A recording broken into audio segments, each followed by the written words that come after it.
Hey guys, how are you all doing? Welcome to my channel. So, today we are gonna see, what if Naruto got Harem in Overlord world, part 1. Subscribe if you enjoy the video. Let's start the story. A man covered in full plate armor stood above a young woman and her little sister, sword arm raised high. His blade gleamed in the sunlight, poised to end both of their lives in one swift blow. The young woman felt her eyes burn with tears and bit her lip. Hugging her little sister closer, both girls squeezed their eyes shut, bracing for impact. They didn't ask for this, their little shire was naught but a humble collection of farms and workshops. They didn't even have an inn, let alone something of value. Why would anyone go so far out of their way to attack them? If only she'd been stronger, if only they had a way to repel these invaders, but she wasn't, and they didn't. As if just to make matters worse, the man brought a friend with him. Even if she was able to overpower one by some miracle, she'd still be cut down, and with a gash in her back, she and her sister had nowhere to run. Thus, all she could do was sit here and die. Seconds, moments, what felt like minutes passed, and for some reason, she wasn't dead yet. Surely the man had had more than enough time to finish her off by now, and why did she hear the rattling of metal? The young woman hesitantly gingerly looked up to see that the man and his comrade were trembling, swords now held in a defensive stance behind their shields, backing away from them. Following their gaze, the young woman saw only despair. That was all she could describe this thing as. What they gazed upon was an unholy darkness which had torn a hole within reality itself, paper thin and yet unfathomably deep. The swirling darkness took on the form of a half-oval, protruding from the earth, as if it had been spat out by the pits of hell. They had no idea what it was, but merely gazing upon it filled them with an instinctive dread. Then, something stepped through it, as if emerging from a shadowy hallway. His glowing crimson eyes were the first thing they saw, his pupils slit like some kind of beast. He was humanoid, or appeared to be, but even when all they could see was his face, they knew that there was something off about him. He stepped forth, and 9 fox-like tails fanned out behind him. His hair and fur were a deep blood red, his garb was alien to them, but bore a sense of prestige, like the garments of a foreign lord from a faraway land. 2 vulpine ears rested atop his head, long crimson locks with black tips spilled out upon his shoulders, his blackened lips curled back in a hungry snarl to bare his fangs, and claw-like nails tipped his fingers. In one hand, he held a magic, golden staff of some kind, one that inspired both dread and awe, in equal measure a divine weapon seemingly forged by the gods of hell themselves. In the other, he held a black sword, seemingly made of shadow. Like the staff, it seemed both divine and unholy, yet not as powerful. But even that felt like comparing a basilisk to a fucking dragon. Neither beast nor man, this being made them all tremble before him, something deep, something primal within the woman, and her would-be assailants told them that he was dangerous. The young woman clutched her sister close as he approached, but the being ignored her. She felt overwhelmed, like his presence alone was choking her to death, but as soon as that sensation came, it went, and she could breathe again. The same, however, could not be said for the soldiers. There was a panicked cry as one of them lunged at him, and then nothing. The woman dared to look and immediately regretted it. All that remained of the men was a pair of red stains upon the ground, their mangled armor now completely unrecognizable. She knew not how he did it, nor did she want to, and then, he turned his attention to her and, in the year 2138 AD, there existed a new frontier of gaming, the DMMORPG. That acronym stood for Dive Massively Multiplayer Online Role-Playing Game. Such video games were played through connecting their consoles directly to one's brain through the intracerebral nano-computer network, a fusion of man and machine which had long since become commonplace in the world by now. Through this method, these games allowed players to enter a virtual world and experience it as though it were real life to an extent. They had their limits like any other technology, but compared to the consoles of old and now dethroned PC master race, these shortcomings were laughably paltry. It was quite the healthy industry, too, despite the Saudi debacle of last century. Time heals all wounds, as they say, especially when people eventually catch up to the technology thereof. And among the abundance of DMMORPGs was one by the name of Yggdrasil. The game in question had been painstakingly developed and released in the year 2126. Its major selling point was player freedom. There were over 2,000 basic and advanced job classes and 700 racial classes, in addition to that. The highest maximum any one class had was 15 levels, and with a level cap, so in order to attain the level cap of 100, one needed to take on at least 7 classes. On one hand, a player could feasibly take one level in each of 100 classes if they so chose, assuming they met the requirements, of course. But on the other hand, anyone who wanted to take on a specific class fantasy could do so as well, thanks to the abundance of similar and synergistic classes at their disposal. Also, various creation tools, some sold separately, could be used to customize one's characters to an unprecedented level. Weapons, armor, other cosmetic settings, and even flavor text were all fair game. In addition to all of that, Yggdrasil boasted no less than 9 whole worlds for players to explore. Asgard, Alfheim, Vanaheim, Nidavellir, Midgard, Jotunheim, Niflheim, Helheim, and Muspelheim. These features combined to ignite the creative spirits of its Japanese players, sparking what could only be described as an artistic revolution. The game became so popular that Yggdrasil became a household name. But now that was all in the past. The gigantic round table, carved from a single, solid chunk of black marble, sat in the center of a large chamber, surrounded by 41 luxurious chairs. But most of those seats were now empty. Once upon a time, every single spot had been claimed, but now only 3 were filled. One of the seated beings was garbed in magnificent wizard's robes of black, violet, and gold. The high collar and exaggerated spolders seemed excessive, but they somehow fit with the rest of his attire. The exposed head, however, was a bare skull. Red pinpoints of light glowed in its otherwise empty sockets, a halo of black radiance filling out the rest. This was the Overlord, Momonga, a magic caster of the highest rank who became undead to learn the most potent of spells. Another being in the room was what looked like a living mass of tar.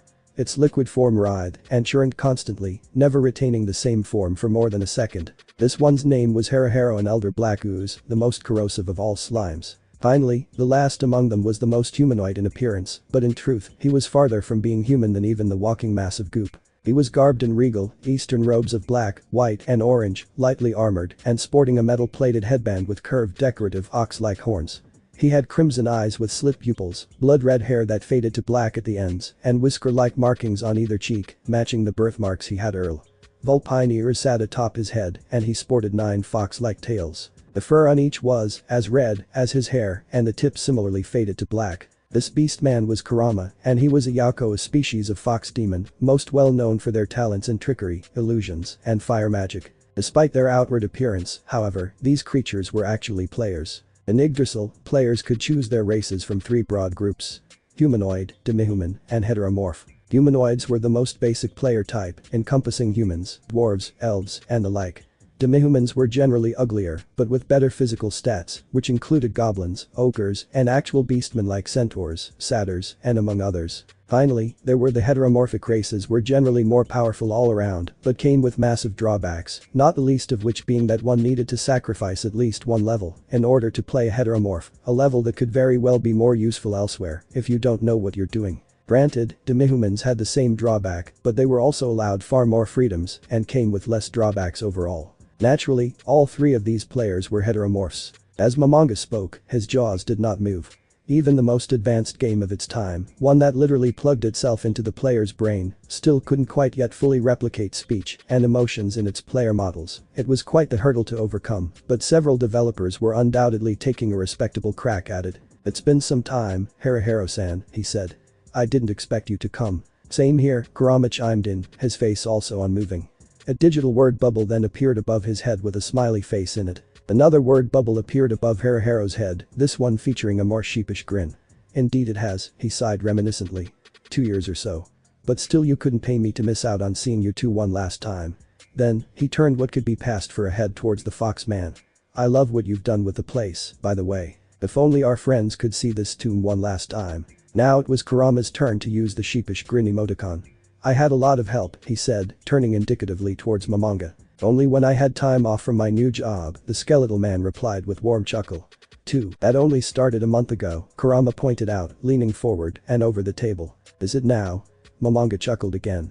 "It feels like it's been ages." Kurama was right, though, before then, the 2 of them were quite the dynamic duo when it came to maintaining their guild base. "Can't say I blame ya, senpai," Kurama said with a hearty chuckle of his own. "My work's been pretty hellish too, with a new guy being a constant thorn in my ass, but it can't be helped." Preaching to the choir, Kurama-san, Harahiro told him, his voice laced with dry amusement. "I'm starting to feel how I looked odd." And from there, the 3 of them shared their respective horror stories of the workplace. They all laughed and bitched for literal hours on end. But, alas, they couldn't be here forever. "This is the most fun I've had in a long time," Harahiro said with a tired chortle. How long has it been since he was this happy? "I wish I could stay longer, but I need to get up early." "I hear ya," Kurama told him, a smiley face emoji above his head once more. "Time really does fly when you're having fun. Take care, Harahiro-san." With that, and one last chuckle, a black tendril lashed about as the elder black ooze opened up his interface. "Maybe we can meet up early sometime," he said. "Have a good night, you two." Then, he went still and vanished soon after in a burst of pixels. When it was just the two of them, a comfortable silence washed over Momonga and Kurama. In the end it was broken by the former. "We should give the place one last tour," he suggested. "For old time's sake." "Definitely." Kurama beamed at the thought. 2 hours after they left, Momonga and Kurama were back in the meeting room, standing before a mighty staff floating within its little nook in the wall. Their guild hall, the Great Tomb of Nazarick, was once a 6-floor dungeon. But, after having claimed it as their own, it was now a 10-floor dungeon with 7 unique themes spread out between those very same levels. The first 3 floors, collectively known as the catacombs, were modeled after an actual tomb. The 4th floor was an underground lake, the 5th, a massive glacier, the 6th, a rainforest. The 7th was a molten hellscape, the 8th was a massive wasteland, and finally, the 9th and 10th floors were the realm of the gods, in other words, the home base of the guild Ainzul. One would think they were just tooting their own horn by calling it that, but at the same time, many a player would admit that they earned the bragging rights, as Ainzul ranked among the top 10 guilds in Yggdrasil, with several world firsts under their collective belt, Nazarick only being the most obvious and countless top rankings in PvP. Currently, they were on the 8th floor, having taken this damn long to get back here, and it was starting to show for Momonga. It was quite weird and very out of character to see a skeleton stretch and yawn. The fact that his jaw didn't move only made it worse. "Getting tired, senpai?" Kurama asked. "Yes, it would seem that I'm at my limit," Momonga sighed dejectedly. "Sorry I couldn't stay with you until the end." Kurama wanted to say something, but hesitated. "It's fine," he said. "You should get some sleep." The skeletal player nodded, but before he logged out, he wanted to say something. "I cannot express how grateful I am that you stuck with us until the end, Naruto," he told Kurama, referring to him by his real name. Everyone in the guild knew it by now, and several of its former members still kept up with him on social media. "Well, I am the guildmaster," the whisker-marked man replied. "And you guys are the only family I've ever had. It was the least I could do. I wish I could do more for this family of ours," Momonga lamented, starting to wobble as he eyeballed the guild roster on his interface. Out of the 41 former members, only 6 still remained, everyone else had long since quit the game. "So do I," Kurama added. "We should definitely meet up sometime. I'm sure Paranrancino would love to see you again." "Definitely." The fox man let out a nostalgic chuckle at the thought. "Oh, the conversations we had." Kurama didn't know why, but that damn pervert was so fun to talk to. Given the Yaoko's usually low tolerance for people who act in such a way, it was quite weird that they got along, but they did. Quite well, in fact, and it was primarily because of Paranrancino that Naruto had a diverse game and manga collection early. Ahem. Not that he was willing to admit it, of course. Setting those thoughts aside, Kurama looked at Momonga once more. "It's been fun, Satoru-senpai." "That it has," the skeleton said. "That it has." And with that, he logged out. Kurama sighed, the player behind the fox demon now left to his own devices.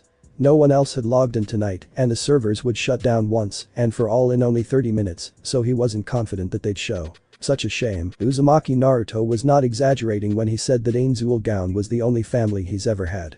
Raised in an orphanage and having been an outcast since the day he was born, the young man never knew what it was like to have a family, to be accepted, to actually fit in, until he joined the Guild 9's own goal a few days before they changed their name. Eventually, he even became their guildmaster as a reward for his diligence and dedication. Since then, Momonga was his right-hand man, teaching him all he needed to know while serving as a moderator. And now, with even him gone, Naruto realized how lonely it was. 3. I really am the only one left. Those 6 others were still registered as members, most of whom were part of Ainzul for longer than even him. They were not returning to this game. And even if they did, it was going to shut down. Damn it. Kurama slammed his fist against a nearby wall in frustration. The game registered it as an attack, the algorithm immediately started calculating his stats against the wall's damage resistances, and a little zero popped up above his fist. "This is the Great Tomb of Nazarick. The home we built for ourselves after all those hours of blood, sweat, and tears. How could you all abandon it like that?" Kurama seethed and then sighed, taking a moment to calm down. "No, I shouldn't be mad at them. He knew they didn't quit because they wanted to. Every last one of them, even Momonga, was simply forced to choose between real life and this collective power fantasy of theirs." Gazing upon the staff, a little sad smile emoji popped up above his head. 7 serpents twisted and twined around the body of the staff itself in a wicked twisted shape, one of them curving outwards from the rest to form a knuckle bow. At one end, their heads formed a perfect circle, mouths agape in agony. Each one held within its maw a gemstone of a different color. The grip was of exquisite crystal, and the body was of purest gold. This was no ordinary staff, but the staff of Ainzul, their literal guild weapon, unique to them. It was the literal symbol of their guild, providing its user with administrative powers over the Great Tomb of Nazarick and denizens thereof. It was also the biggest weakness of all guilds in Yggdrasil. If a guild weapon were ever to be destroyed, the guild would be disbanded, which was precisely why Kurama and the others kept theirs here, in this sealed-off chamber, unless and until they needed it. 4. Granted, he technically didn't need the staff right now, but it would feel weird if he never held such an important item in these last moments of the game. With that thought in mind, Kurama, the effective last member of Ainzul, reached out and grasped the weapon of his guild. I should probably get dressed for the occasion while I'm at it, he told himself. Then, Kurama opened up the player console and equipped himself with his top gear. In Yggdrasil, there were 9 ranks of gear. Low class, mid class, high class, and top class were initially the only ones, but when a few expansions came out, Legacy class, Relic class, Legendary class, and Divine class were added in that order. Technically Divine class was the strongest, since the highest tier, which was the strongest since the start of the game, World class, only included certain magic items, like the Throne of Kings, which had allowed them to claim a dungeon as their guild hall.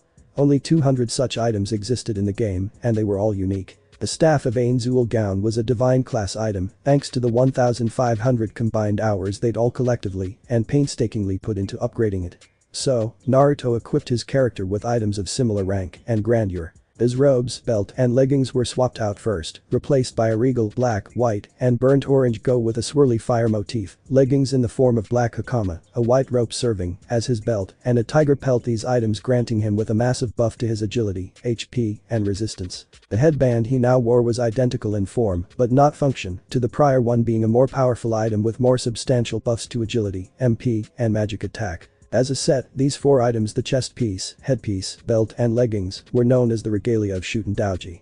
Of course, the headpiece was originally a horn demon mask, and the attire was of a different color scheme, but Naruto had them changed with the customization features.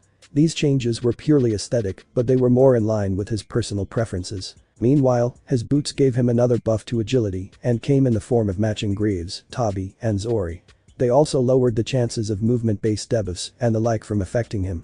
This included spells. Meanwhile, his gloves were Eastern-style gauntlets that granted agility and magic attack, his new pauldrons being part of the same item, and to go with all of that, he wore a medallion and 9 rings with various magic effects. Finally, upon his belt was his primary weapon, a one-handed sword named Wrath of Jigoku, which dealt fire and shadow damage while allowing him to use agility instead of his literally non-existent physical attack stat while it was equipped, even when he wasn't actually using it at the time. The sword also had some rather nasty on-hit effects for when he was using it, weakening the target's physical attack and physical defense and even having a 10% chance to stun. To make matters worse, it would punish players who like to hoard things on their person by adding additional penalties to movement, agility, and physical attack based on how many they were carrying in their inventory at the time. Once everything was equipped to him, a circular, black, white, and orange symbol featuring a flaming skull formed beneath his feet to indicate that his aura of primal fear had been activated before disappearing. This buff was the one of 2 set bonuses he got from wearing the regalia of Shutendoji in its entirety, the other being immunity to all poison save for alcohol. In fact, the effects of any and all alcoholic beverages he consumed in-game would last for twice as long. As for the aura itself, it was quite the nasty thing for a roguelike character to have, passively reducing accuracy and physical defense of enemies within melee range, while increasing his chance to stun those affected. Of course, it didn't work on heteromorph dragons, among other things, but still. 5. The smiley face emoji popped up above Kurama's head. Damn, it felt good to be back in this. And with that done, he left the chamber, disappearing in a puff of smoke. Shortly thereafter, on the 9th floor, the sound of his footsteps and tapping of his staff echoed throughout a massive white chamber. The whole floor was like a palace made of alabaster, decorated with all manner of paintings, trophies, and sculptures. He saw a busty woman in the distance, around 5'6", with long golden locks and vibrant pink eyes. Naruto recognized her as one of the 41 maids created by Whitebrim. One of the perks to having a guild hall was that it allowed players to create their own NPCs, and after deciding that they needed servants to maintain the Great Tomb while they were farming and raiding and such, said member did so with a smile on his face. It was quite a fond memory, in fact. The usual limit was 700 levels distributed between the NPC, meaning you could have 7 level 100 NPCs, 700 level 1 NPCs, or anything in between. But, as was usually the case with anything, Ainzul went all out and did everything they reasonably could to increase that limitation, resulting in well over 3,000 levels between their countless NPCs. And with Whitebrim being a mangaka who had recently broken into the industry at the time, he was more than happy to use this function as a creative outlet. spouting shit like maid uniforms are their secret weapons and maids are justice all the way. He meticulously designed each and every last one of those 41 maids with every ounce of love and care he could muster. Everyone in the guild had to admit that the end result was quite impressive. "Ah, White Brim-san," Kurama muttered with a fond chuckle. "You lovable goof." He didn't do all of the work, though. The maids' routines were all programmed by Harem and 5 others, for example. But the bulk of it was certainly his doing. Smiling and nodding at the maid as she bowed to him, Kurama said, "Thank you for your work." The man behind the fox knew she would not respond as she wasn't programmed to do so, but he simply couldn't bring himself to ignore her. She was one of White Brim's babies, after all, thanking her felt like the least he could do. But that done, Kurama carried on down the hall and turned towards a large pair of doors to his right. It was a rather basic misdirection. The hallway was designed to lead up to an elaborate doorway that looked far more important, but in truth, the teleportation circle in the chamber beyond only led to a maze of traps and monsters with no way out. Meanwhile, this doorway, while fairly large, looked far less important by comparison. All of the others before and after it, including the one across the hall, were identical and led to dozens of sleeping quarters. Some were made for guild members, but the rest were purely cosmetic, created to give White Brim's maids and various other servants of Nazarick a place to sleep. Of course, the NPCs never actually used them, but it's the thought that counting and lacking them would drive the rippers in the guild insane. Past the doorway before Kurama, however, was a massive staircase, wide enough for 10 men, arms outstretched, to walk side by side without issue. The stairs appeared to be of white marble, partially covered by a luxurious red carpet. He descended the stairs and entered the 10th and final floor, soon finding himself in a massive entrance chamber with 7 more NPCs. The first was a distinguished old gentleman in a butler's uniform. His short combed back hair was pure white and he had a matching, neatly trimmed full beard. Naruto immediately recognized him as Seba's an NPC created by Touch Me, one of the founding members of Ainzul Gown. Seeing the man now gave Naruto flashbacks of how he was saved by said player from a group of assholes who were camping him at the time. That was just before Naruto himself had joined the guild. The other 6 NPCs were all female, dressed as maids, but very different from the one before. Unlike the 41 maids created by White Brim, these girls were decked out in armor, each one sporting a different weapon. Of course he was the one who suggested that they be dressed as maids, but that was where his influence on their designs ended. These girls were known as the Pleiades Battle Maids, Nazarick's last line of defense. Another smiley face emoji popped up above Kurama's head as he approached the NPCs. "Follow me," he said, heading to the other side of the entry chamber. The NPCs all did as commanded. As for the chamber itself, it was officially called the Lemmichten, after an ancient tome that served as the lesser key of Solomon. It was Albert Alay Nodel's idea, said Goofball, being the biggest edgelord of their guild. "Since they made it all the way here, we should welcome them," he said when pitching his idea to the guild. "Let others slander us as they will, but we shall welcome them proudly and openly like the magnanimous lords we are." Ainzul Gown took a vote and then they proceeded to do just that, and this chamber was quite the welcome indeed. It was a massive dome-shaped hall. 4 colored lamps glittered from the ceiling above and 72 niches lined the sides of the room, each one containing a demonic statue. 6. The statues were golems made of extremely rare and valuable alloys, each one modeled after a demon described in the Lemmichten. The lamps, meanwhile, were a type of monster that spit out powerful elementals when an enemy player entered their aggro radius. If the lamps alone attacked as one, they could easily defeat 2 teams of 100 max level players. Combined with the golems, this chamber served as one last fuck you to any invaders who dared to raid their base, giving any surviving guild members more time to prepare for their final stand. 7. As for the doors on the other end, they were nearly 20 feet tall. On one side, a beautiful goddess of Yggdrasil's lore was etched into it, on the other lay a demon lord who served as her nemesis. They opened the door and basked in the glory of Nazarick's throne room. The room itself was no less than 10 times the size of the Lemmichten, well over 600 feet in length with a vaulted ceiling and lined with dozens of red chandeliers. The mighty chamber appeared to be made entirely of black marble and obsidian.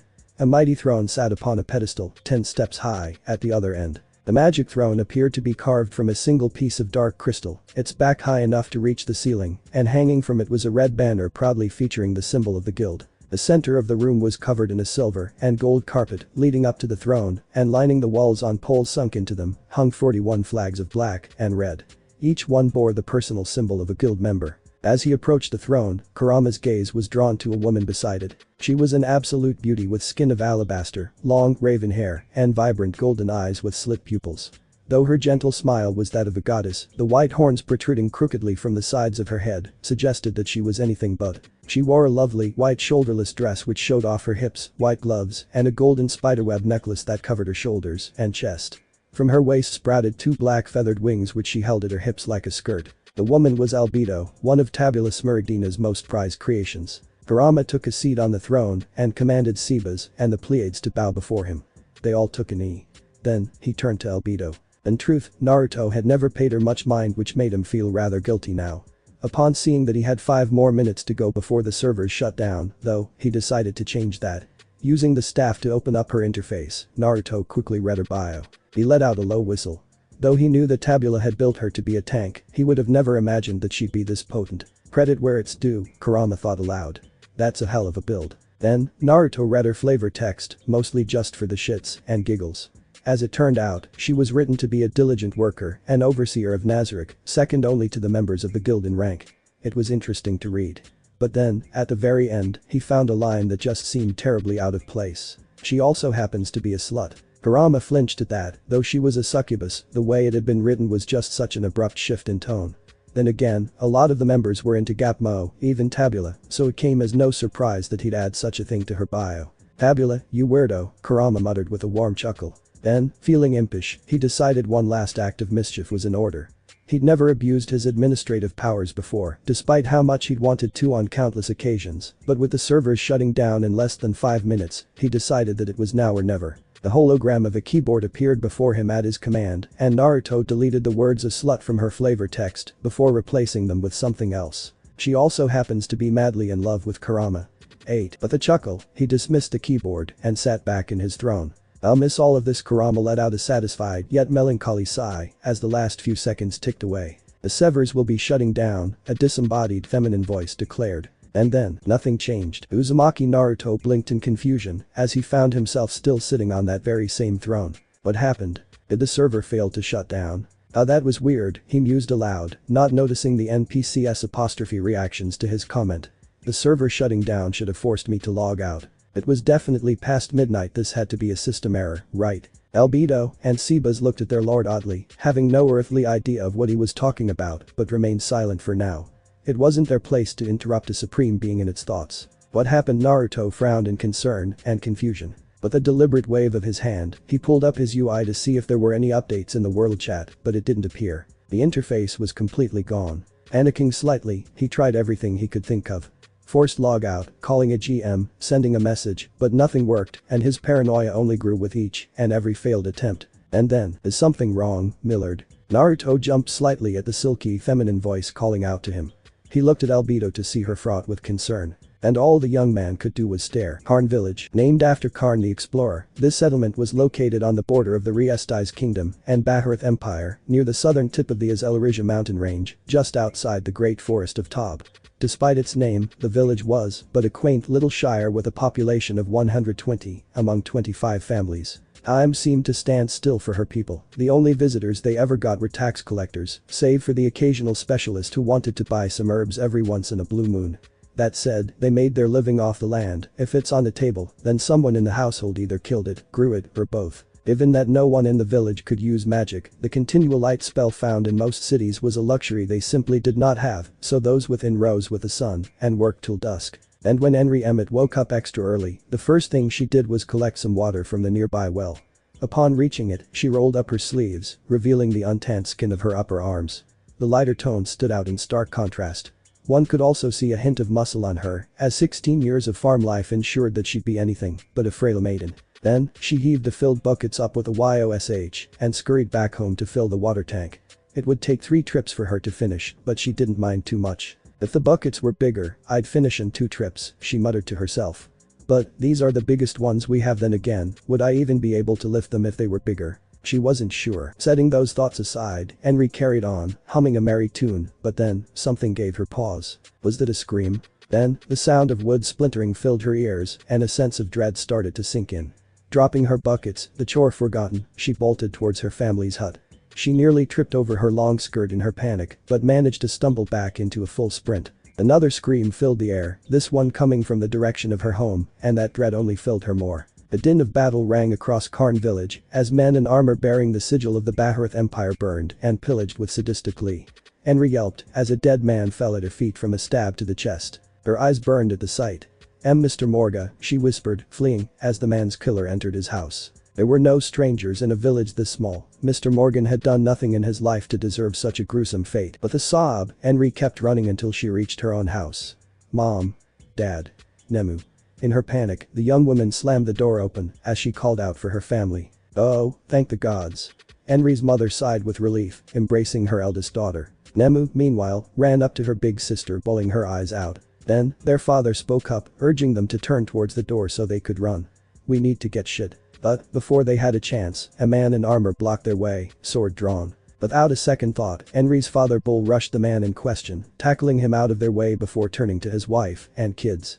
"Hurry up and run." Alas, that was all he could do, as the soldier drove his sword through the man's back. But, he'd bought them just enough time to leave the house. His wife didn't last long, either, as she too was cut down.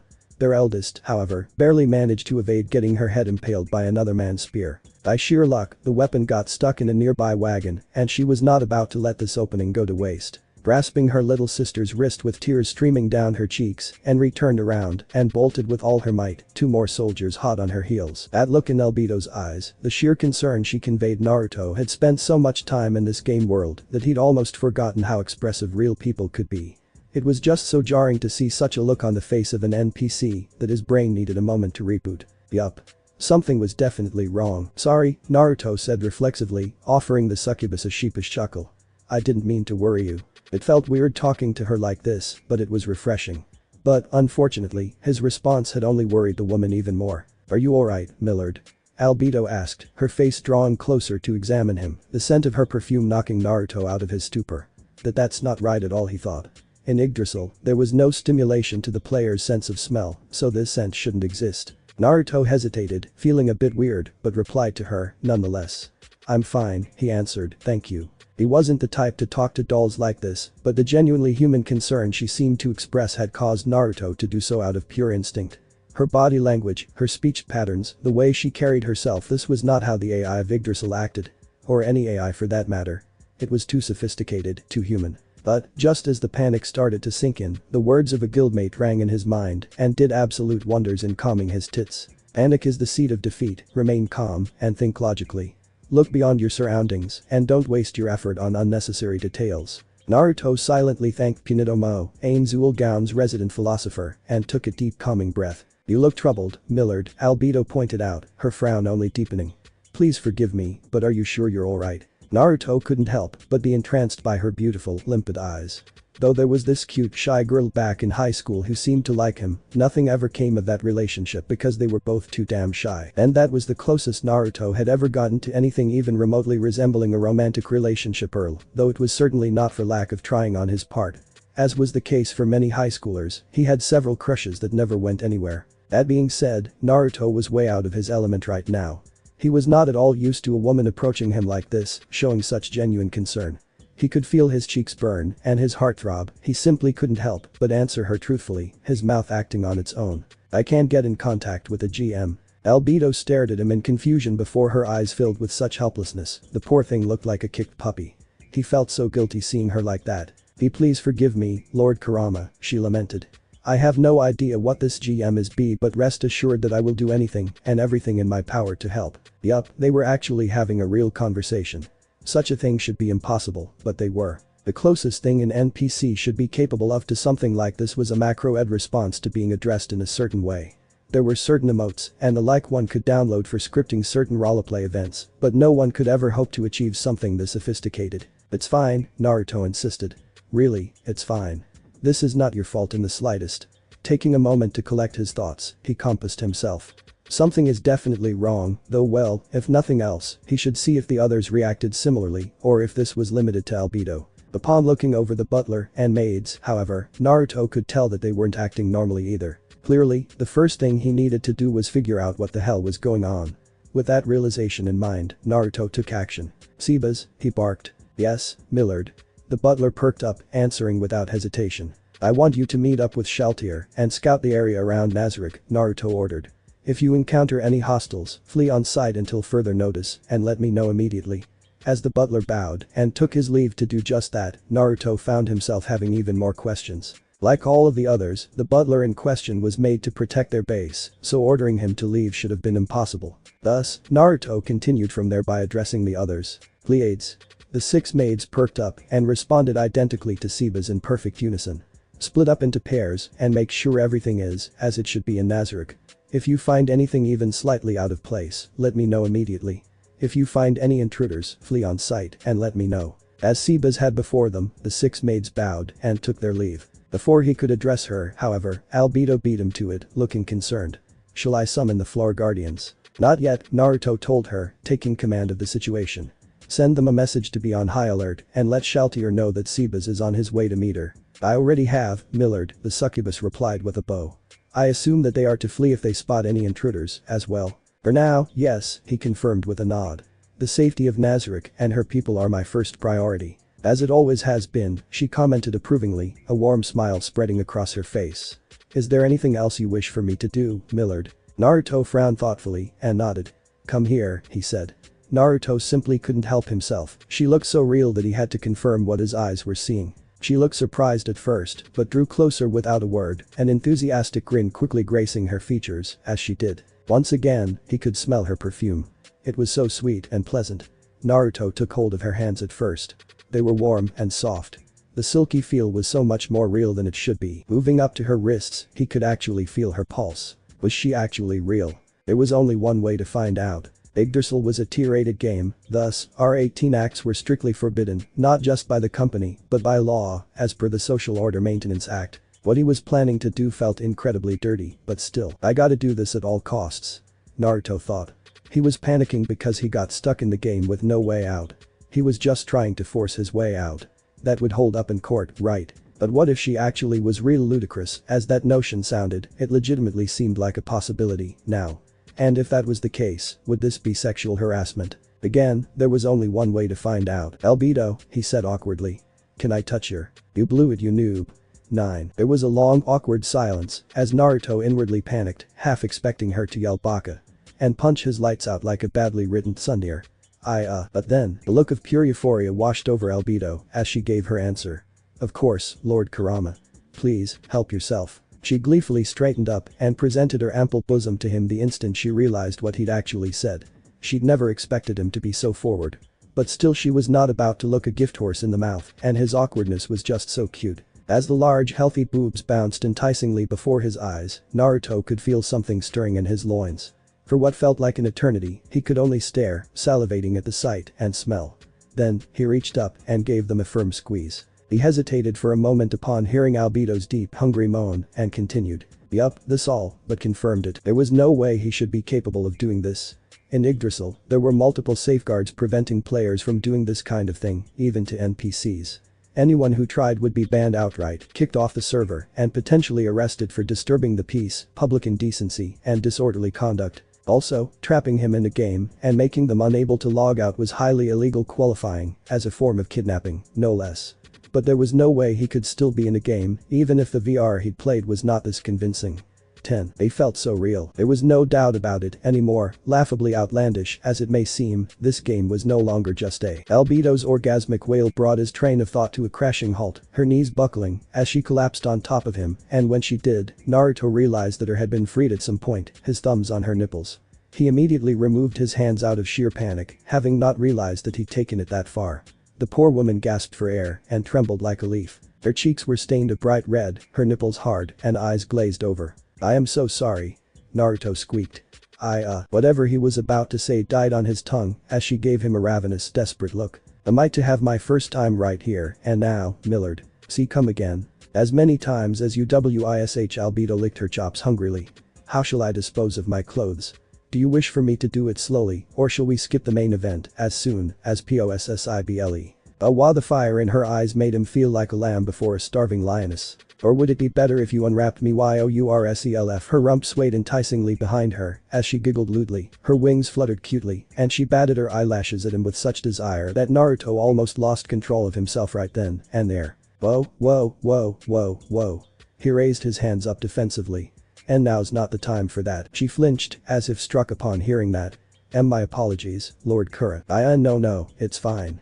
Naruto floundered a bit in his haste to fix the situation. It's entirely my own fault for losing control like that. You have nothing to apologize for. I just wow. Albedo blinked owlishly at him and then turned beet red. To think she had such an effect on the man she loved despite his caliber, no less. It did wonders for her ego, but damn did she feel sheepish. Right, she sputtered awkwardly, making herself presentable once more. I insist that the fault is partially mine, though I lost control as well. 11. It's fine, Naruto sighed. Really, it is. I'm the one who started it anyway. Oh, how she wanted to hug him so badly or give him a peck on the cheek. Anything to show her appreciation, really. It took every ounce of self-control she had to resist, but Albedo knew that doing such a thing would only make this even more awkward. If you say so, Millard, what have I done? Naruto inwardly lamented. That was just supposed to be a bit of harmless mischief. Oh, Tabula would be. For Albedo to act this way it must have been because he changed her flavor text. Shit. I've defiled your baby, I'm so sorry. The succubus in question then cleared her throat and composed herself as best she could before changing the subject. Oriole has yet to report anything amiss, she pointed out. Grateful that she pulled him away from his train of thought, Naruto replied. Same goes for the floor guardians, he hummed thoughtfully, dwelling upon the situation for a moment. Tell the guardians of each floor to meet me at the amphitheater in an hour if it turns out everything's okay. Of course, Millard, Albedo replied with a bow. Shall I be accompanying them? Yes, Naruto told her with a nod. Then, he gave another thoughtful hum. On second thought, let Gargantua go back to sleep when he's done scanning his floor. That's all I'm gonna need him for at the moment. As you wish. Naruto sighed and decided that he needed some time to himself. Rising from the throne he stretched his legs and turned to Albedo. I'll be in my bedchamber if anyone needs me. He hoped nobody would. Yako needed some alone time to process this series of events. Not 10 minutes after leaving the throne room, Naruto stood in his bedchamber, looking at a full-body mirror by the dresser and staring at his reflection. It was so weird to see his character's lips move while he was talking and to hear a voice that was not his own when he did. But this was apparently him now. He could move his ears, he could move his tails, and yes, they were indeed his. Each and every last one of those tails were now his limbs, every bit as much as his arms and legs were indeed his limbs. How he had the muscle memory to move them was beyond his understanding, but move them he did. Similarly, it would seem his ears also helped convey emotion. Every time he smiled, they perked up, every time he snarled, they wanted to curl back, when he frowned, they flattened, and so on. That would take some getting used to. He had also discovered that each and every item in this room actually existed. Now, the drawers and wardrobe were no longer just cosmetic and were now filled to the brim with copies of outfits that he had in his inventory when the servers shut down, including the armor and jewelry. The books in his personal shelves were now real, to the content specifically being his favorite ninja books, manga and such. Many of them were books he wanted to attain early, but never had the chance to. His desk, meanwhile, now had real papers and writing utensils in it. The bed was an actual bed that he could sleep in, everything was real. Some items that didn't exist were even here, like the dream version of his Otaku shrine. Being such close friends with Piranha, it was hard not to be corrupted, not that he minded too much. A conflicted smile spread across his face at the thought, fond of the memories while uneasy about his new situation. This will definitely take some getting used to, he commented. Then, his musings were interrupted by a female voice ringing in his head. Lord Kurama, she said, sounding confused. This is Shaltir. A young-sounding woman was speaking to him through a low-tier spell called Message. As the name implied, it was a communication spell. What's wrong? It would appear that the swamplands outside of Nazarick are gone. Naruto frowned. That didn't sound good. Please clarify what you mean by gone. Back in Yggdrasil, the great tomb of Nazarick was located in a poisonous swamp of Niflheim. It was always nighttime and shrouded in a thick perpetual mist. If Shaltir was implying what he thought she was, then the tomb, as a whole, was somehow transported elsewhere. I mean that the landscape is completely different, she told him. The great tomb is now surrounded by a flat grassy plain, the skies are clear, the mist is gone, and the sun is up. The only landmarks I can spot from here are a forest to the north and a distant mountain range to the northwest. She'd cast a quick location spell to make sure, but yes, they were in those specific directions. 2. Naruto, meanwhile, frowned. That didn't sound like Nazarick's location in the fucking slightest. Come to think of it, though, wasn't this the first time Shaltir has been outside the Great Tomb?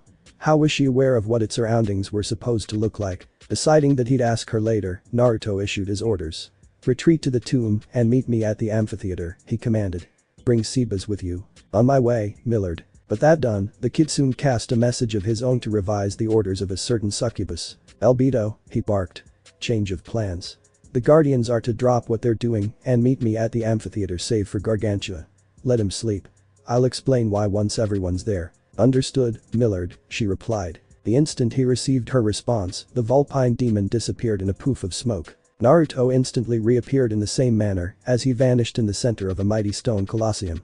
The oval-shaped building stood nestled in the middle of the 6 floors lush rainforest.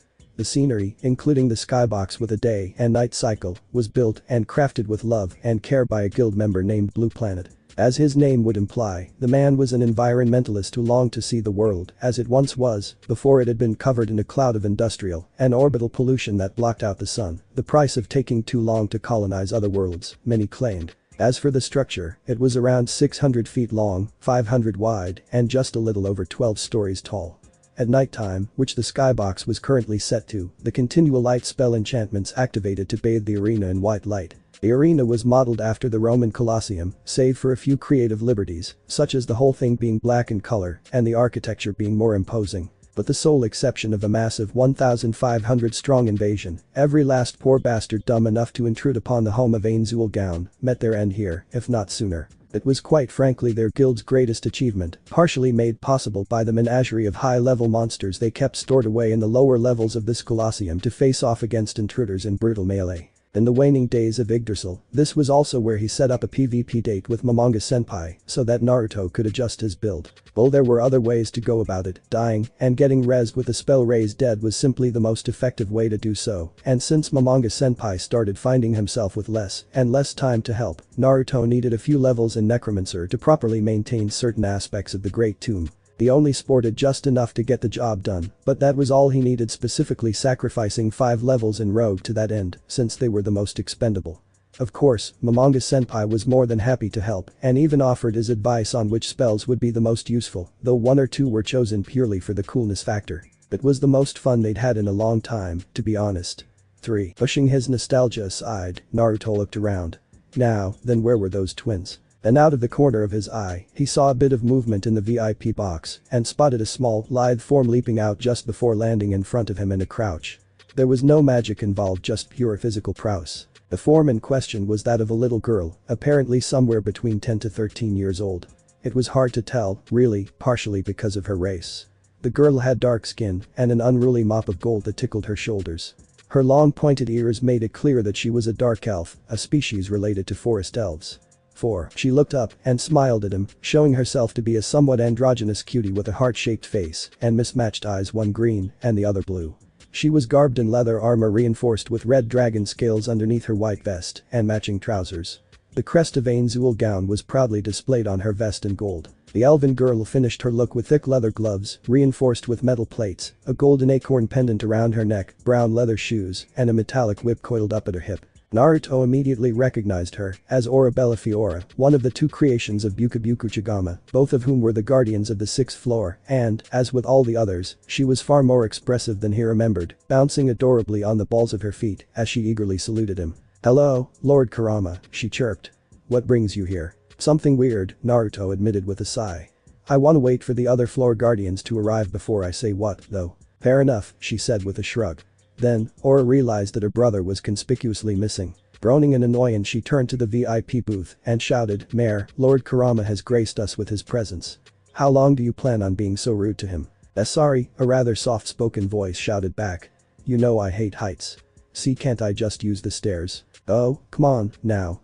Just jump already. You're making Lord Kurama wait." Aura groaned again as she returned her attention to Naruto.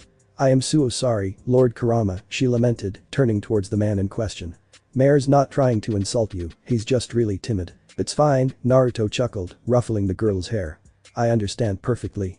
He couldn't help but smile at the exchange, having been reminded so much of Bukubuku Chigama and her little brother, Piranrancino. Speaking of little brothers, Aura's twin squealed girlishly all the way down as he relented, stumbling a bit as he landed on his feet and ran up to Naruto. Of course, because everyone in his guild was apparently some kind of weirdo, Mayor Bellofiore was not at all dressed like a boy. Much like his twin sister, he seemed rather androgynous, not at all helped by the feminine bob cut he sported. 5. He wore an identical vest to Aura's and an acorn-shaped pendant around his neck, though his was silver. His clothes also had the same basic white color scheme, but that was where the similarities ended in terms of their outfits. Instead, he wore a short skirt, long stockings, knee-high boots, and a green cloak over his shoulders. The red in his outfit was replaced with blue, and the gloves upon his dainty hands were much finer. Clutched in his grip was a gnarled black wooden staff. That all aside, Mare was unmistakably Aura's sibling, sharing the same face and hair color. He was just far more timid, fidgeting nervously before Naruto, and which of his eyes were which color had been switched. His ears also pointed slightly downwards while Aura's pointed up, hinting at their differing personalities. "No need to be so scared, I won't bite," Naruto teased, ruffling the boy's hair and causing his cheeks to go bright red. Sorry," Mare muttered shyly. Then, before anything else could be said, a swirling blackness emerged from the ground to create a semicircular doorway beside them. It was like someone's shadow came to life and lifted itself off of the ground. And then, a girl emerged from it, accompanied by Sivas. Her skin was pale as wax, and the girl's silver locks were pulled back into a long ponytail. She appeared to be around 13 or 14, but knowing her creator, this girl was probably a 1,000-year-old loli or some shit. Though Naruto was intimately familiar with her build, having often brought the girl along to defend Nazarick from invaders after most of the guild had quit, he'd never actually read her bio for fear of mental scars. 6. But, despite her height and petite frame, the girl in question didn't quite look like a traditional loli, as she apparently rocked quite the ample bosom for her age keyword. Apparently. Something seemed off about the way it bulged outward, but Naruto didn't quite know what. Yako wasn't sure he wanted to know, either. That aside, this new arrival was garbed in black and dark pink with hints of white. She wore a soft, elegant ball gown, its skirt poofed out into a bell shape, along with a bonnet, bolero, and long gloves. The outfit covered nearly all of her skin and was almost excessively decorated with frills, lace, and ribbons, and she twirled a matching parasol in her hands. The girl's crimson eyes bore a seductive look as she eyeballed Naruto with a hungry grin. This was Shaltier Bloodfallen creation and magnum opus to Piranha. "The sun didn't bother you, did it?" Naruto asked. Well, he never read her bio. The red-haired man knew she was a vampire, so he felt the need to be sure. All things considered, he wasn't sure how her kind would be affected in this new situation. She did mention that the sun was up, after all. 7. Not at all, Shaltier chirped, giving him a reassuring smile.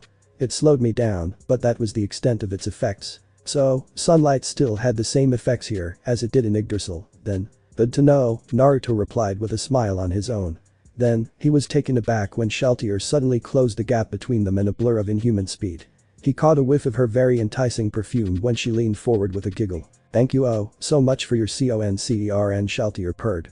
Unfortunately, before she could properly start putting the moves on Naruto, Aura decided to butt in with a scoff. "Something stinks," the elven girl commented. "You didn't start decompassing, did you?" And of course, Shaltier didn't take kindly to that. "Excuse me," whirling around to face Aura, she gave her an indignant look. "I will let you know that this is the finest of perfumes." Quite predictably, the little vampire was quick to retaliate, and Aura only returned fire with a harshness that could only come from a sibling, despite the girls not being at all related themselves. "You might want to get your money back, fake tits," she scoffed.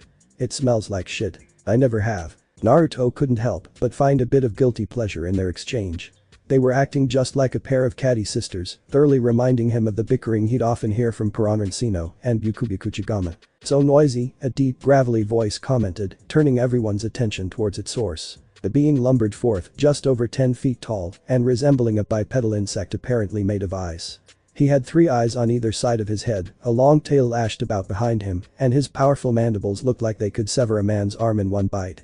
In one of his multiple 3-fingered hands, he carried a long platinum halberd. 2 clouds of frost spewed from his face as he huffed at the ruckus caused by Shaltier and Aura. The creature in question was Cocytus, ruler of glaciers, guardian of the 5th floor, and creation of warrior Take Mikazuchi, a man who was all but obsessed with samurai and all things martial. It more or less reflected in Cocytus's sparse profile, if not his appearance. "You stand before a supreme being," Cocytus said, not at all amused by their lack of discipline. "Contain yourselves." "The brat started it," Shaltier muttered, pouting childishly. "Actually," Aura started. "That's enough, you two," Naruto interjected with a warm chuckle. As if a switch had been flipped, the two of them immediately compassed themselves. Aura bowed, and Shaltier gave him a curtsy as they replied in perfect unison. "Yes, Millard." Naruto's smile only widened at that. It was just so cute. "I do hope those two haven't been causing you any trouble," Albedo called out as she too entered the arena. She was accompanied by two others, the last two floor guardians, save for Gargantua, victim of the 8th floor, and Demiurge of the 7th. 8. The former was an angel, though said creature looked like anything but, taking on the form of a bright pink fetus, roughly 3 feet long, with branches of holly for wings. A nostalgic grin graced Naruto's face when he saw the small creature. Back when the union of 8 guilds with the aid of mercenary NPCs forming a massive party, 1,500 strong, no less raided Nazarick, it was the victim who played a key role in stopping them, which made Naruto think. That massive party was halted at the 8th floor, meaning literally everyone here, but Albedo had died in that battle. Even Naruto himself. To be fair, he was still experimenting with his build at the time, thus horribly under-leveled from constantly suiciding his character and quickly one-shotted by one of their tanks, no less. In his defense, she also just so happened to be a paladin, but that was neither here nor there. Naruto had to wonder, though, did they even remember anything before this apparent transition to a new world? Did they remember dying? Pushing such grim thoughts aside for later, Naruto eyeballed the last arrival to this meeting. The man in question was a demon who very much lived up to his name, as one would expect from his creator, Albert Nodal. Granted, one would be forgiven for thinking Demiurge was an elf, given his sharp features, thin build, and pointed ears, but the fangs and long, spiked tail were a dead giveaway. The gangly man wore a red and white pinstriped suit with black leather shoes, black gloves, and opaque, round lens spectacles with minimalistic, but still ornate frames. His skin was lightly tanned and his hair slicked back, making him look very much like a stereotypically evil businessman or politician. As per your orders, Lord Kurama, Albedo said, all of the floor guardians except for Gargantua are now present. She bowed before Naruto, and the other guardians followed suit, one by one, though victim had to settle for dipping lower to the ground. Right, muttered. Then, he cleared his throat and addressed them professionally. Before I summoned you all here, I sensed that there was something wrong. He decided to avoid gaming terms so as not to confuse them. Given that Albedo didn't recognize what a GM was, it was probably safe to assume that they didn't perceive Yggdrasil as a game. After sending Sebas to scout the area with Shaltir, he gestured to the beings in question. As he mentioned them, it was brought to my attention that the Great Tomb of Nazarick was somehow transported to another world. Literally no part of Niflheim even remotely fits Shaltir's description, so that was a fair assessment of their situation. Most of the floor guardians and their leader looked confused and concerned to hear that. I have no idea what caused this to happen, Naruto continued. But I'm feeling a bit paranoid about our new situation for obvious reasons. He eyeballed those present, one by one. Does anyone here happen to know what might have caused this, by any chance? I'm terribly sorry, my love, but I do not, Albedo lamented. I too am quite puzzled by this turn of events, Demiurge added. The other floor guardians' responses were similarly negative, as was Sebas. Naruto hummed thoughtfully. Have any of you noticed anything out of place in the past hour or so? I certainly have not, Shaltir answered. Aside from the obvious, of course. Nothing strange on my floor, Kasada said, deciding to take his turn after her. Following his lead, Aura chimed in. Nothing weird on this floor. It's, as she said, Mare added timidly. There have been no anomalies on the 7th floor, either, Demiurge said, looking puzzled. The 8th floor has been untouched since you left, Millard, victim stated. The princesses are making yet another ruckus, but that is the only thing of note at the moment. Knowing exactly whom the angel was referring to, Naruto shifted uncomfortably. That was yet another situation he wasn't sure how to deal with. I've noticed nothing amiss, either, Millard, Sebas chimed in. I haven't noticed anything out of place either, Lord Kurama, Albedo told him with a frown on her face. Nor have Oriole and Gargantua for that matter. I'm so sorry that I can't be of more help. That's actually very helpful, Naruto assured. Straightening himself like he imagined a real leader might, addressed everyone present. It means that whatever caused this was likely outside of Nazarick at the time. Then, he squinted, his ears flattening, as he donned a puzzled look of his own. It is unsettling, though speaking of outside, he added, turning to Mare. If I remember right, you're a druid, Mare. Yes, Millard. Would you happen to know about moving earth? Mare perked up at that. Yes, Millard. Good, Naruto chirped. I'm gonna want you to head outside with me and see what we can do to conceal the tomb. The last thing we need right now is an uninvited guest, and being on a flat plane means we stick out like a sore thumb. He then turned to Albedo. Until further notice, the safety of Nazarick and her people is my top priority. Put everyone on high alert and report anything out of place the instant you spot it, no matter how small. 9. As you wish, Lord Kurama. The company of 50 men rode towards the dying pillars of smoke with all their might. Gazif Stronov, the leader of the group, knew that he was too late to save this village, too, but he was gaining on these bastards. Like the 3 before it, the village had been put to the torch. He clicked his tongue in frustration at the sight of its butchered populace. Even the children hadn't been spared. What's the nearest settlement? Gazif asked, looking to a man more familiar with the area. Harem village, the soldier replied.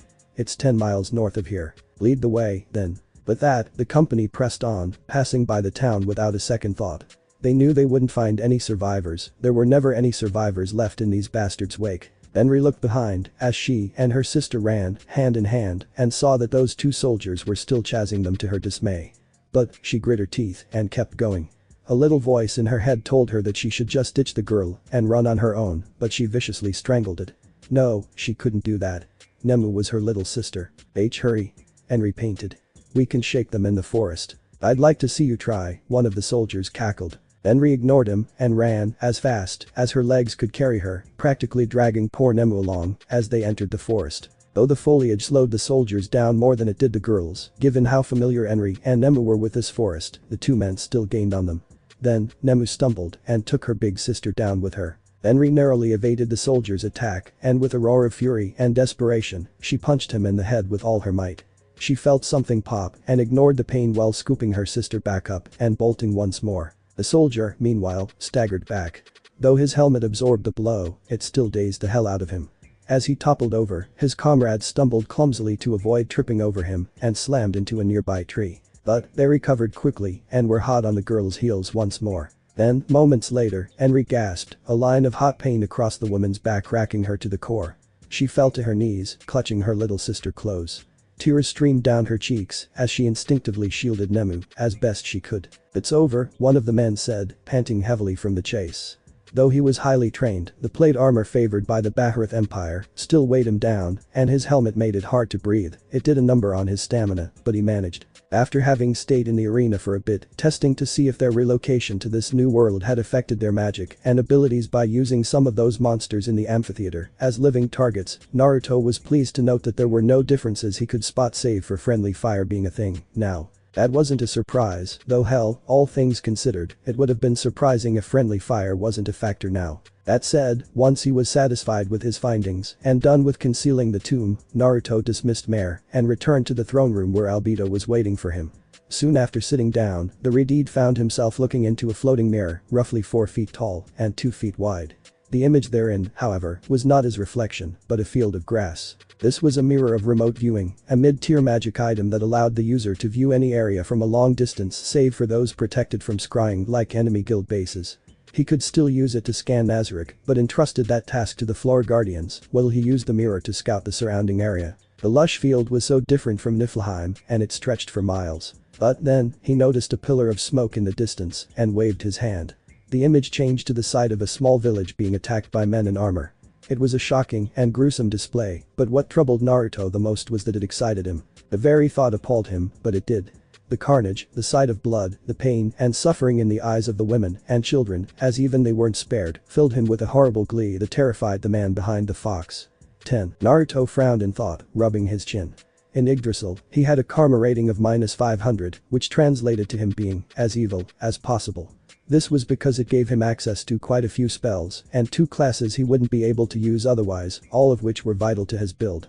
Strictly speaking, though, that was the only effect it had. But now was that karma rating why he felt this way? Well, he couldn't just sit here and watch as much as he apparently wanted to.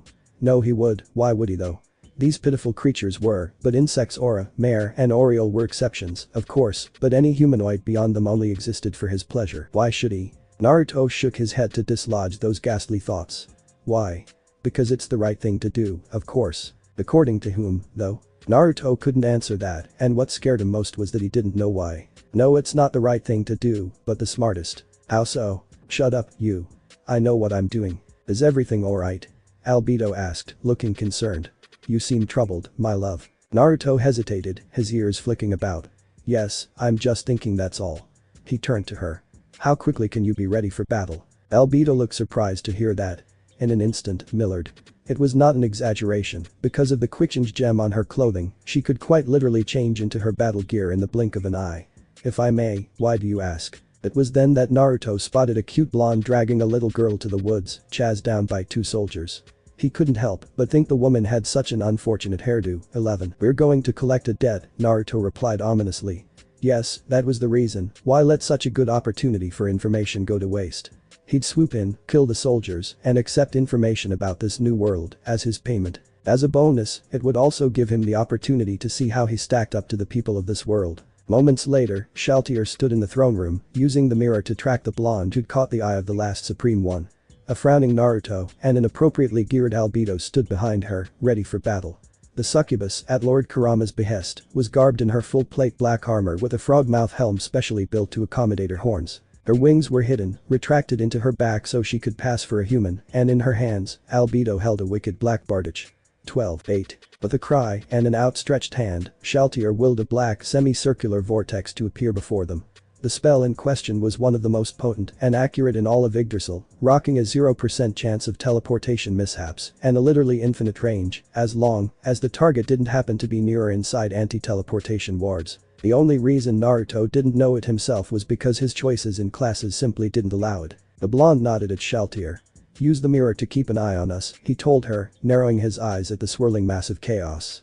"I don't want to take any chances, and we don't know what these people are capable of." Shaltier bowed her head. "Of course, Millard." Naruto offered the small vampire another nod and, without hesitation, went first, drawing his sword. The scenery changed in an instant to that of the blonde's location as he stepped through the portal. The soldiers trembled before him and a sadistic grin spread across Naruto's face.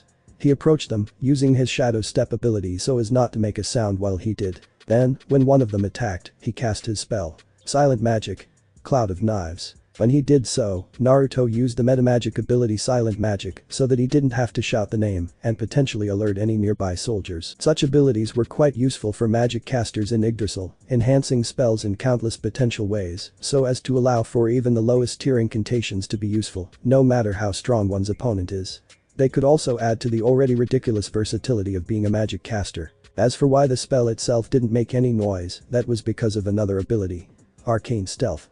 It was an ability unique to Beguilers which hushed any sounds that would otherwise be made by a spell cast with silent magic. And by the time a terrified Enri looked to see what was going on, the two soldiers were, for lack of a better word, gone. She looked about ready to hurl at the sight. All that remained of the men was a pair of red stains upon the ground, their mangled armor now completely unrecognizable. She knew not how he did it, nor did she want to, and then, he turned his attention to her and smiled. As soon as he sheathed his sword, Enri heard the distinct clatter of someone in full plate approaching. Fearing that it was another one of those soldiers, she looked in the direction of that blackness and saw that it had already disappeared. In its place was a woman in black plate, armed with a massive battle axe. Enri had no idea whether to be relieved or terrified. Unbeknownst to her, as the red-haired man with 9 tails approached, she had a damn good reason to be scared. This girl was pretty cute and healthy. She had a nice rack, wide hips, a slender but toned physique. She smelled nice, too. The lingering scent of her tears and that of her blood were very enticing for some reason. He wanted her, he wanted to feel her warmth, to hear her screams, to see tears spilling anew from those lovely honey-colored eyes as he tore that brown and yellow dress to shreds and had his way with her. It's not like anyone would miss these two, after all, and the little one would also make for a nice pet. No. Naruto took a calming breath and resisted, hiding his inner struggles quite well. "I'm here for information," he told himself.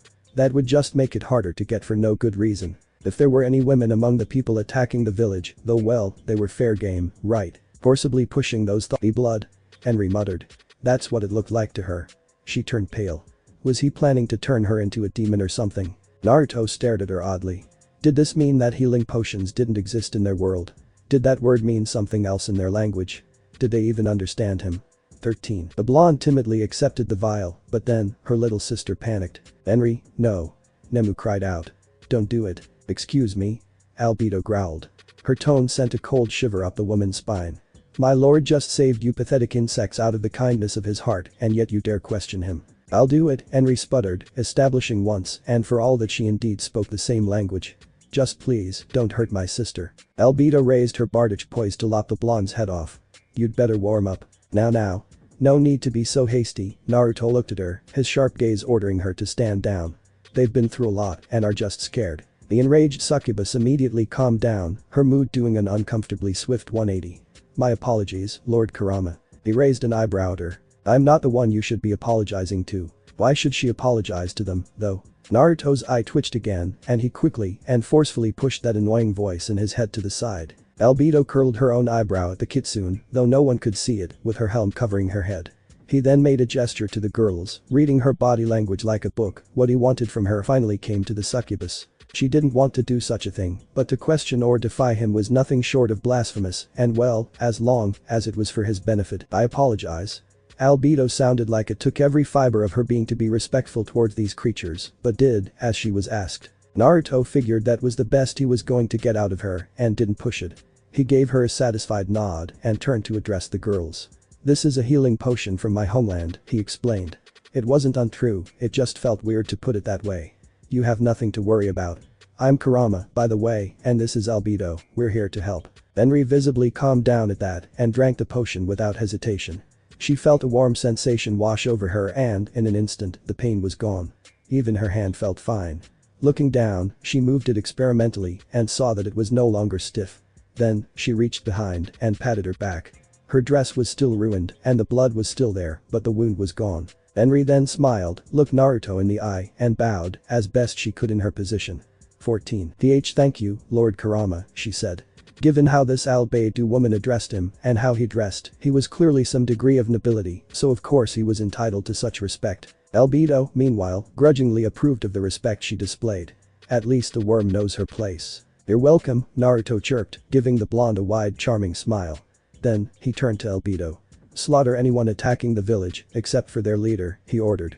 "I want to capture him alive for interrogation. Leave the villagers for now. With pleasure, MILORD." The way she said that shook Henry to the core. At that moment, she knew how lucky they were to have these two on their side at least for now, and how important it was for her to ensure they stay on it. But would she be able to? If so, how? She had nothing of value to give, and it wasn't like a man of his standing would accept a common girl like her as payment, right? Henry didn't know how to feel about that option, if it even was on the table. But he was clearly a kind lord, and quite handsome. She felt her cheeks burn at the thought. "Shaltier, keep an eye on her, and let me know the instant she needs help." "As you wish, Millard." Then, Albedo disappeared in a blur of speed, scaring poor Henry even more, and pulling a pair of yelps from the girls. "She's scary," Nemu commented with all the bluntness and tact one would expect from a child. "Sorry about her. She's not fond of commoners," Naruto said apologetically. Getting in this woman's good graces would allow him to find out a little more about this world, after all. That made him think, though this is a bit of a random question, but do you know about magic? Henry perked up at that. "Yes, actually," she replied. "A friend of mine is an alchemist who visits Karn village every now and then. I just didn't recognize your healing potion because the ones he makes are blue." "Interesting. Karn village," Naruto repeated thoughtfully, filing the information about the potions away for later. "Is that the name of your home?" "Yes." "Well, let's make sure you have a home to return to, then." With that, Naruto reached into a black hole of some kind that briefly appeared before his hand and pulled out two small horns with leather straps. "Hide in the woods until I come back," he said. "If you get into trouble, blowing one of these will call some allies to help you out." The little horns were two copies of a low-tier magic item from his world, called the Horn of the Goblin General.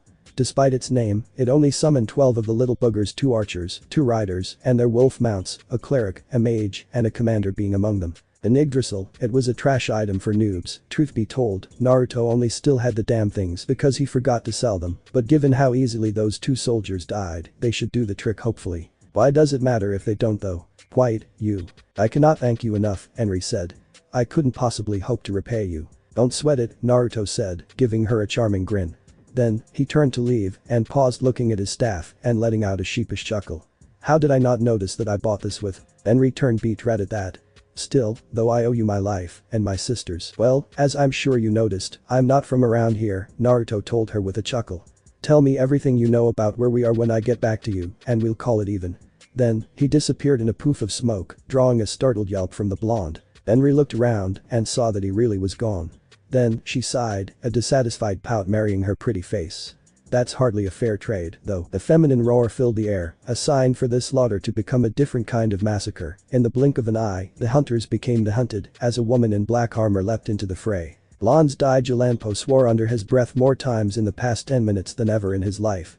He was a faithful man, one who looked down upon those who didn't worship his gods as fools, but when she appeared, each and every swing of her axe cutting his men down like wheat, cleaving armor and bone alike with ease, he couldn't help but question if the gods existed himself. "Hey, kill her." The woman cackles maniacally, taking 3 down with a single swing. During their attack on Karn village, Lan's forces had chased all of the villagers to the town square and surrounded them, prepared to slaughter each and every last one of them, but now, not even half of his men remained. This should have been impossible for men in full plate armor to be cleaved through like paper, for them to fly through the air like a child's playthings.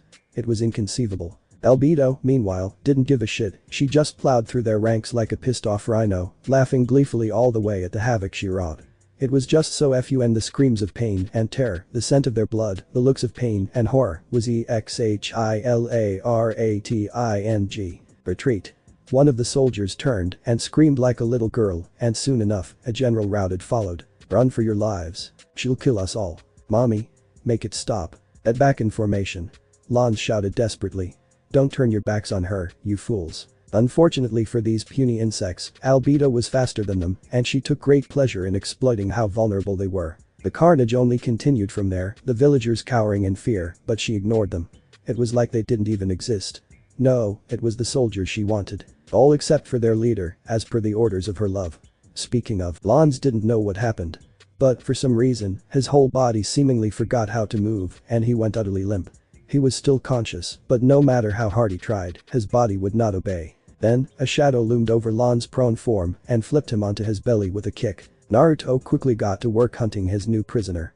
After hearing this guy barking orders, he easily identified the poor sap as their leader. They looked different though, so as not to startle the villagers too much. Most notably, his vulpine traits were missing, and his eyes looked like those of a human, though they retained the same color.